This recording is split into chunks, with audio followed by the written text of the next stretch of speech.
Shouldn't happen.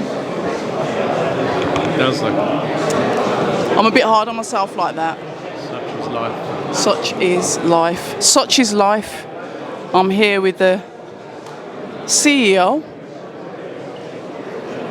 Frank Smith, CEO of Matchroom Boxing Frank Smith. Welcome back. How are you? Good to be here. Thank you for having me back. Yeah, I've got to apologise to the viewers. I had a really good conversation with Frank Smith a couple of weeks ago, and unfortunately, due to slippy wires slipping out the hole, the recording didn't happen. So we're going to do something again, but something different, as obviously we've got a new card. Original. We can make it original. I mean, I can't even remember yesterday, let alone 2 weeks ago, so I don't know what I would have said then. Who knows? We will never know. Yeah, to be fair, it is quite like that at the moment. But listen, you've got a decorated backboard there. You've got some good fights, and you've also got some next-gen fighters, a bit of a melee, a bit of a mix for this card. Talk to us about getting this card made. Yeah, look, it's a packed card, top to bottom. Obviously, the main event, Jack Catterall, Jorge Linares, is just a brilliant fight. Jorge Linares is such an experienced fighter, and it's the kind of fight Jack Catterall needs. You know, people will say Linares is finished, he's been through it, but you know, look at him up there today. He's in great shape. He's come here with a top team, and he's not a man who's come here to retire and get a payday. He sees this as his opportunity back in. You know, it was only a couple of years ago he was fighting Devon Haney, who we've seen gone on to become undisputed champion at 135. Now goes in to fight Regis Prograis at 140. You know, so people can write him off. You know, but I think I think looking at him, he's taking this camp very seriously. It's a great main event there. You've got Peter McGrail's back out, a fantastic talent who we truly believe can, you know, over the next few years become a huge star in Liverpool. He's had some unlucky times with injuries, but you know, the key is now out Saturday, keep him active from here. But he's got a hard fight against Mendoza. You got Shabazz Massoud making his Matchroom debut. You got Khalil Majid, Tom Farrell's a brilliant fight. You got Muhammad Ali. You got Campbell Hatton. You got William Corolla. You got Akeem Fiaz against Reece Bellotti. Is probably one of the best fights on the card. You know, it's going to be a great fight. So top to bottom, Jack Turner as well, who sold 1,000 tickets. You know, some great talent in Liverpool. You know, look, obviously Jack being from Manchester, but he's got nearly 1,000 people coming as well. You know, so it's going to be a great atmosphere in there on Saturday, and some great fights top to bottom. He could have sold out the York Hall all on its own, couldn't he? Could have done. A few of them could have sold it out on their own. Maybe we'll do that instead, just a load of shows and sell over 1,000 tickets at a time. But you know, look, it's a great show, and I think we're in for an exciting night, top to bottom. Might be a bit of a long night. We've got a lot of fights on there. Might be a bit later than normal, but yeah, we got some great fights on there. I mean, we can talk about long nights. Only going back to last week, the Misfits night seemed to go on for absolutely ever. But what I will say to you, as obviously, you know, CEO, boxing is your thing. Do you think, and please feel free to shoot me down, that professional boxing can learn a little bit from the production, the advertisements, just the whole kind of like package, not the fights obviously, because you've got professional fighters, but can we in the professional scene learn something from such a chaotic organisation? 100%, 100%. Look at what they did in there. Look at the people in there from 7 o'clock. It's tremendous. I think the key is, look, you're never going to replicate exactly the same, because these are influencers coming across to do boxing, and whatever sport they went into, they would draw a huge crowd, right? I think what we can learn is people want entertainment. They want real fights. And I think that's where over the years we've, not just us, we're guilty of it, but other promoters as well, easy crap fights, they don't work. They're not going to grow the sport. They're not for the benefit of the sport. Protecting people's O's is not for the benefit of the sport. Look at what UFC have done and what they've created. It's because they make big fights, proper fights. And I'm not saying you don't develop people. Obviously, you have to develop people. But there has to be a point where you go, right, we need to step up. We need 5-0s against 5-0s. You know, that's the kind of thing we need, because that's what's going to drive this sport forward, not someone tuning in. Look, I'm probably different. I'm not the avid boxing fan, been a boxing fan since a child, and like got that I have a connection to building the sport and making it as commercially viable as possible, which benefits everyone, boxing fans as well. The way we do that is by delivering huge fights and production, like you say. People are much more likely to tune into Misfits on Saturday night, see that packed out audience, everyone in there, and go, and two donkeys maybe, but in a close fight, than watching a kid in a 6-rounder against a journeyman in front of 600 people, people are going to be more intrigued by the show where you tune in. It looks spectacular in there. There's people making a load of noise, great entertainment, and although the quality might not be up here, you're still, if it's two people on a similar level, which it normally is, and every one of their fights feels like a 50-50, has a storyline behind it on that card. It's similar to UFC. And I think that's what we need to do. We're not going to directly... It's not like tomorrow you can go, let's just replicate Misfits and boxing, professional boxing like that. It's not going to happen. But there's a lot of improvements that can be made. So I look at it as a positive. I look at it anything that brings new people into boxing gyms. And again, it doesn't have to be a positive effect today. It could be in 5 years' time, 10 years' time, with a positive effect of people going into gyms who traditionally or historically wouldn't have gone into the gym, wouldn't have watched, I'll be honest, wouldn't have watched this show and gone, I want to go into the gym.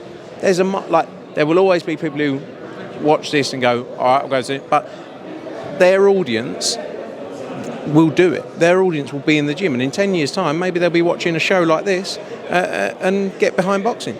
So, I have a different view to a lot of people within boxing, a lot of boxing fans as well, because, ultimately all of our job is to grow the sport and to build it as big as possible. And I think we can learn a lot. And I think there's a lot of improvements that can be made. And I think one of the key things, as I say, is delivering real fights and not being afraid to lose. Because if you go in there, it's a bit like Josh Warrington Lee Wood the other week. Tremendous fight, built up a huge potential rematch, but he went in there in a proper fight. And Lee Wood could have gone in against an easier fight than Maurizio Lara before, right? When he lost the first time around. He could have not had the rematch, but he wanted to challenge himself. And that's why he's in the position he's in. That's why he's selling the tickets he's selling. People are interested. It's not rocket science, is the reality of it. But for too long, I think, with the competition in the sport, so many promoters, it's like, I can go there and get an easy fight for great money. And I'm not questioning people getting easy fights, but it stunts the growth of both your own personal growth and the sport as a whole. So we have to take a longer term view with it. But look, I think there's a lot can be learned, and it's not going to be an overnight change, but I think there's a lot of improvements that can be made. You've mentioned something that's quite key there, and Tom Dallas, shout out Tom Dallas, your matchmaker. You can see that you have got a new matchmaker. There's a definite shift that you've seen when Tom Dallas came over, I'll be completely honest with you, because those harder tasks for those fighters are coming in. But how important is it then to keep people in boxing? Because you get, say for example, you get the journeymen, they're experienced, they help build the fighters. But then maybe the fighters that have got, a cleaner record, a more competitive record, then you've got to balance it out with, does that fighter sell enough tickets? Can I afford to bring this? There's all this kind of balancing act that goes with it. It's not just about getting those perfect matchmaking to make us entertained. Is it viable for the business? And how do you choose which fighters you're really going to invest in? Personal question, I guess. I think you have to be willing to lose people as well, is the reality. Because not everyone's going to align with that vision or approach. But I think the key is making intriguing fights. That's all it comes down to. And again, it doesn't mean that you're not going to grow and develop people in the right way. But I do think it's part of the reason that's held the sport back for a long time is because there's too many fights that people aren't interested in. That's all it comes down to. And I'm not blaming it. I'm not saying. Again, we've done those shows, as everyone has. And the pressure of that is, as I say, new money and new investment coming into the sport. And they come in and go, right, we'll pay you X and you could just have a nice touch. And it's like, it doesn't build, it doesn't grow the sport. And like I say, a loss doesn't define you. And I think that's been the problem in this sport for too long. And that's where, like I say, UFC, we can definitely learn a lot from. But I think from a Misfits perspective as well is that you need personalities as well. And it's not difficult in this day and age to build a personality for yourself on social media. I always say Big John. Look at Big John as a perfect example. He's got 260,000 followers, right? He says the word Bosch all the time. Like, he has built that himself. He's now doing personal appearances at nightclubs every night of the week. Like, he's built that himself. Anything's everyone's got a different story to tell, and everyone can have a different. There's no set format of how you do this, but it's not difficult. You have to get yourself out there, and you have to be willing to work. So many fighters, I'll be honest, you give opportunities, and they go, "I don't want to do that. I've got my training." I know training will always be, and your skill will always be the most important. But at the end of the day, you need to put yourself out there. and you need to build a profile for yourself. But how do the fighters balance that up? Because, like you said, you have got some really good. You have to work hard. You have to work hard every day, and you have to push yourself. And if that means going to the gym, then driving down to London and going to a press event, like, you have to do it. You have to do it. You have to put yourself out there. And like, you're never going to have a direct correlation to these YouTube, because that is their world. They're in a different world. But they can learn from those guys and girls. A fight that I will discuss on the card that I think is a potential banana skin, I think I tweeted it, is Bellotti versus Fiaz. I know, obviously, Fiaz versus Bellotti, look at it that way. But we know what Bellotti's like. We know what he brings, and it's a solid test. And like I said, credit again to the matchmaking. That's a really tough fight for him at this stage of his career. Yeah, 100%. It's a proper fight. But again, it's the kind of fight we need to be making. And Akeem Fiaz, if he's at the stage of his career, it's the kind of fight he needs to be winning against Reece Bellotti. Reece Bellotti, experienced fighter, been around for a long time, but if we don't make these types of fights and we keep, he had a tough fight in his last fight, Akeem. But it's what he needs to progress himself. And, I was speaking to him, he's got new nutritionist on board. He's, all of these things are going to have a positive impact on his career, and he needs to make the right steps. But I think it's a perfect fight for him, and it's a close fight. It is a close fight, but we need to do it. And he needs to do it if he wants, I think, what's Akeem now? 11-0 maybe? Or maybe around? I'd have to get we haven't got time for box rep, but he's had enough fights now where he needs to step into these fights. Anthony Joshua, we know that he's gone back out to America, he's gone back out to camp. I spoke to Deontay Wilder's trainer at the Misfits events because he had Dean the Great on the card. One thing that it seems that Deontay Wilder has fell foul from, he sort of fell into that comfort zone that this December Joshua Wilder fight was going to happen. He's therefore let opportunities slide and inactivity creep in. I get it, it's the game, it is what it is. But we talk about fighters relying on dates, and that's it. When Anthony Joshua's consistently had fights going into possibly fight number 3, still in December. Talk to us about that and those danger zones that fighters can slip into when they're at the top of the tree. Yeah, look, the key has been keeping the momentum for AJ. He hasn't had that in a long time. He hasn't had that. Yeah, he's had 3 fights in 12 months from August to August. The plan, as you say, is try and get something December, if not January, for AJ and keep him active. And like I say, for so long in his career, he hasn't had that activity, and it's only going to help with confidence as he comes through into these fights. Look, we were all guilty of. We felt the Wilder fight was there. It was done, and it was going to happen. Is what it is. We move on. We can talk about it all day. We have to move on. But I think for someone like Deontay Wilder, one of the biggest issues is you have to be willing to sometimes take a bit of a pay cut. It's hard. It's hard for some of them, and this is where AJ's all. The scale of the fights, sometimes isn't going to be as big as when he made, $15 million to fight Tyson Fury, or $20 million. But you have to be willing to do that to keep that momentum going. And I think that's been one of the struggles is he's had opportunities and he's decided for whatever. But he's made a lot of money, Deontay Wilder. So maybe he's just sitting there going, I just want one big fight. You never know. And there'll always be a market for that one big fight. Whether that's this year, next year, or the year after, the reality is there will always be a market for that fight.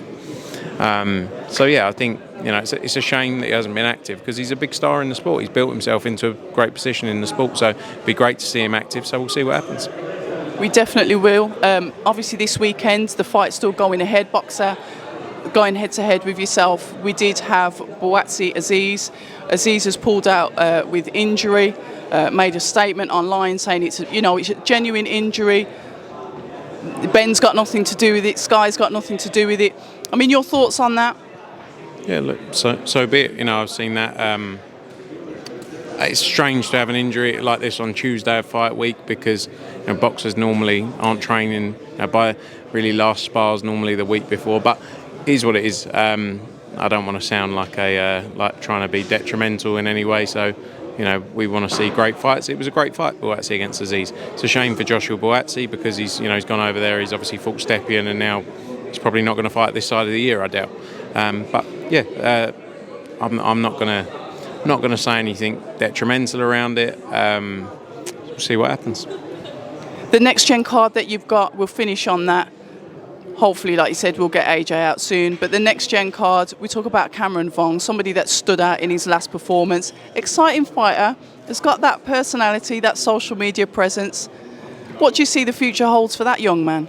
He looks the part as well, he looks the part. I think, he's obviously on our next gen card on November 11th that Pat McCormack headlines against Pete Dobson. It's a great fight. And I think that's going to be 16-0 Dobson. And I think he's the kind of test Pat needs in only his 5th or 6th fight.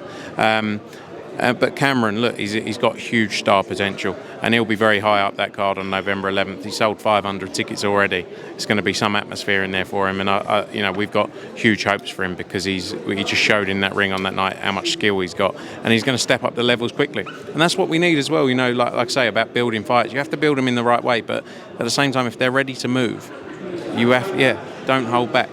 And he's a special talent. And look, it's one thing Sam Jones told us how special he was, but he's just said that about a few. So, but no, we saw that, and he's got a massive future ahead of him.